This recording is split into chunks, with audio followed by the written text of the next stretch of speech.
President's working vacation has hardly begun when Mr. Truman gives reporters and newsreel cameramen a big story. It's not what he's done that makes news, it's what he's wearing. That yellow silk shirt with brown check panels and the multicolored cane that goes with the outfit. He wore it for a fishing trip off Key West. Mr. Truman didn't hook any fish. These two jumped into the boat trying to get a closer look at the presidential outfit. American arms and equipment go on parade in Turkey, strategic anti-communist nation midway between Russia and her satellites and the rich Middle East. To make sure that Turkey should be strong enough to maintain her independence, $155 million worth of American equipment, plus the services of top U.S. advisors like Generals Tate and McBride, were given Turkey 3 years ago under the Truman Doctrine. These first pictures of the newly reorganized Turkish armed forces wearing U.S. Army uniforms, packing U.S. Army might, are an interim report on the progress of the Truman Doctrine aid. They were made when, at the request of a Warner Pathe News cameraman, Bill McClure, the Turkish Ministry of Defense ordered 25,000 troops to pass and review for our newsreel cameras.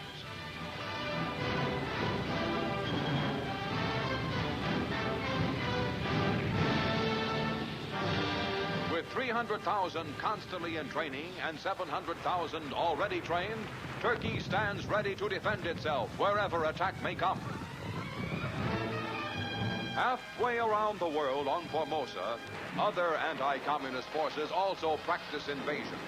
Chinese nationalist troops under VMI-trained General Sun Li-Zhen hold double-barrel maneuvers designed both to resist communist invasion of their island and to train troops for sorties on the communist-held Chinese mainland, like their recent successful raid against Sungmen, 200 miles south of Shanghai.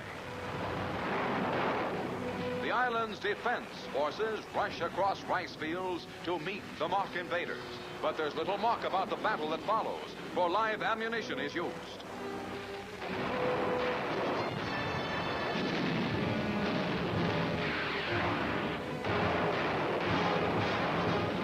Formosa prepares for invasion, defensive or offensive.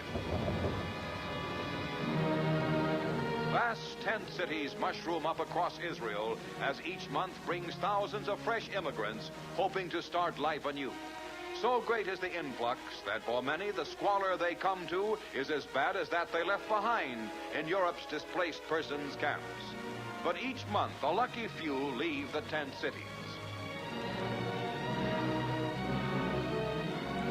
The Israeli government is building new homes as fast as men and machines and money permit. When the United States recently lent Israel $100 million, first priority was given to the purchase of modern construction machinery in America to speed new houses.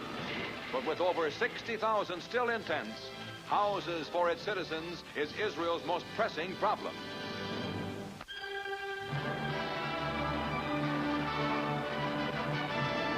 Fashions for spring with labels that read New York.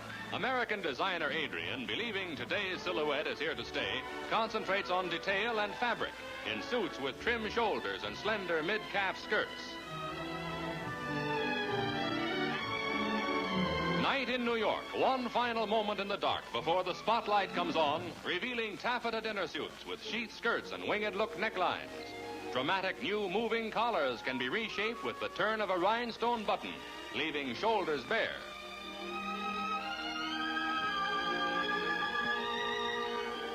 Suits give way to gowns of organdy, one with a new touch, a bustle effect created by a Natchez apron draped over a pleated underskirt. Another with the huge ruffled skirt that's as old as organdy, clothes that speak of the moonlight nights of spring.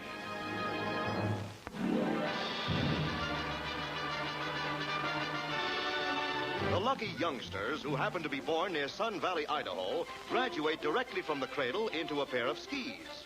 By the time they reach kindergarten, they're competing for the annual Junior Ski Championships. Just like the big-time meets, this one tees off with a downhill race.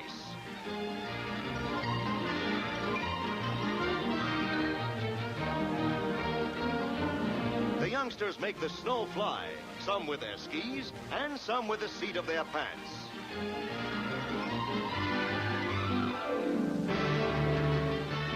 Now the the ski jumping event. These kids range in age from 5 to 12, but they can make as big a hole in the snow as any adult.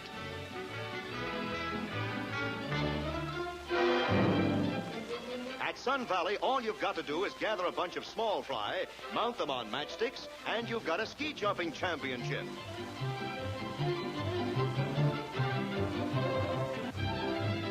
When the tail of a typhoon strikes nearby, seasoned mariners all over the world race for port. But the dauntless surf riders of Miley Beach near Honolulu tear out to sea to take advantage of the mammoth waves. They call this tropic bronco busting, and it's as dangerous as any the rodeo has to offer. A little bad timing, and one of these 25-foot-high rollers will crash down upon you, then sweep you out to sea in its sucking undertow.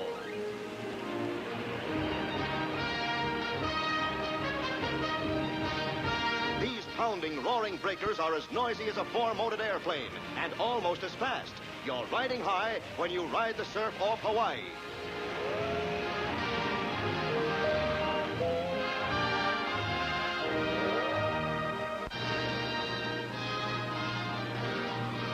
St. Augustine, Florida, first permanent European settlement in North America.